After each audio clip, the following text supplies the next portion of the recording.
Jinoyat ishlari bo'yicha Qarshi shahar sudida navbatdagi sud majlisi bo'lib o'tdi. Unda muhokama etilgan psixotrop dori savdosi bo'yicha sud ishi haqida muxbirimiz xabar qiladi. Kishining yoshi bir joyga borib qolganida jinoyatga qo'l urishi aslida uyatli hol. Biroq nafs degan bola ustunlik qilarkan uning ko'yida yo'ldan ozish hech gap emasligi jinoyat ishlari bo'yicha Qarshi shahar sudida muhokama etilgan ochiq sud davomida yana bir bor o'z isbotini topdi.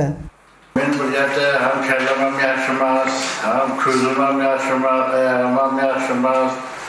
Endi to'g'ri majbur mendan o'tgan bo'lsa kechiringlar.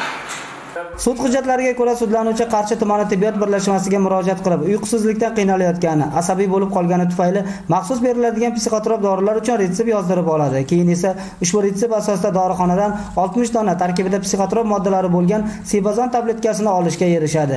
Mazkur dorilarni 550 ming so'mga sotayotgan vaqtida qo'lga olinadi. Sud davomida sudlanuvchi bilmasdan xatoga yo'l qo'yganini bildirib, oilaviy sharoitidan kelib chiqib o'ziga nisbatan qonuniy yengillik so'radi. Ammo qonunlarga ko'ra har qanday qing'irish jazosiz qolmaydi.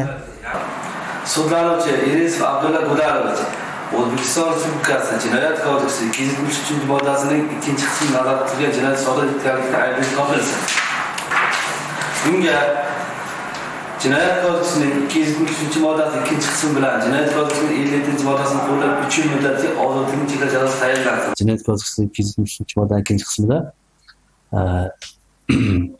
5 yildan 7 yilgacha ozodlikdan mahrum qilish jazosi tayinlash nazarda tutilgan.